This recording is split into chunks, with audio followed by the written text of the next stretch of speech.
Hello, my name's Chris Weston, Head of Research here at Pepperstone. Certainly it's been a wild night coming through on US equity markets. We've seen the S&P down over 4%. To put that in statistic terms, that's an 8 Z-score move, which doesn't happen very often. You have seen those high-tech, high PE, high cash flow names coming under all sorts of pressure. And that's not really a surprise when you've seen that the US Treasury yields continue to move higher for most of the session. It wasn't until the last hour or so that we actually saw that safe haven buying kicking in. And we did see, 10 years and 30-year US Treasury yields heading lower. No one really actually fully understands why the market has come under so much pressure. There's a number of different rationale schools of thought behind that.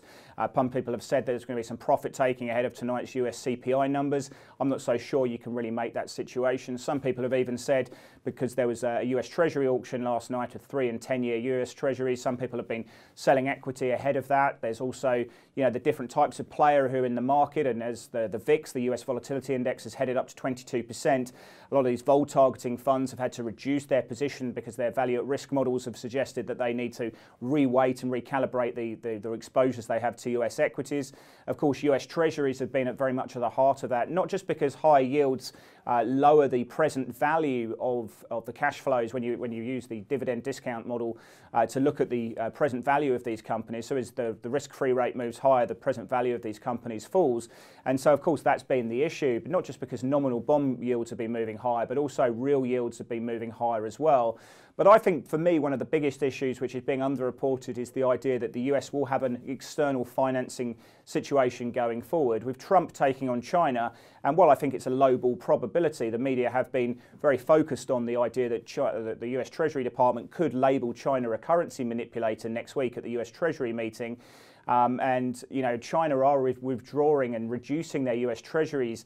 Japan as well have been very prevalent in funding the US deficit by buying those Treasuries over time. And of course, will that continue going forward?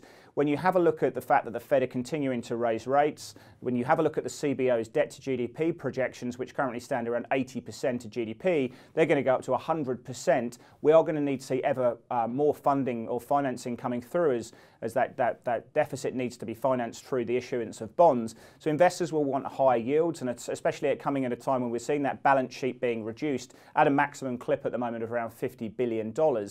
So, of course, we are seeing a situation where we're going to need to see more financing. And with certainly these external players seemingly less attracted to US Treasuries going forward, the domestic players in the US will have to pick up the slack, which means there's going to be less investment opportunities in goods and services. So there's going to be an economic hit. And of course, at the same time, Trump is now taking on not just China and other countries as well, but he's taking on the Federal Reserve. He's making all sorts of statements around that. I think it's pretty clear from that situation that he is laying an economic put down, in the sense that if we do see the economy going lower, he's going to be able to blame the Fed and take some of the heat off himself. And that's pretty clear in that situation. So I think the market is trying as well to understand exactly how accommodative the Federal Reserve can be. At what level will the Fed start becoming slightly more dovish at the market? Where is that central bank put? I think the market is trying to understand that, where that is at the moment. So there's a lot of different schools of thought as to exactly why the S&P, why these different risk assets have come under pressure. And I think while the dollar has underperformed a little bit last night, that's something we do need to consider, because if risk assets go lower, we are going to see the markets price out rate hikes. And if the dollar goes lower and volatility stays where it is at the moment, we can have a look at gold, because I think you're going to see yields moving lower, both nominal and real. You're going to see US dollar coming under pressure because people are concerned about that external financing. And when volatility stays high, you've got the holy trinity for a potential move higher up in gold. Asian equity markets are not going to like that one little bit at all. But I think really when you see the technicals on the S&P, we've broken through the May uptrend, we've broken through horizontal support, we're coming into that 2016 uptrend at 2,775.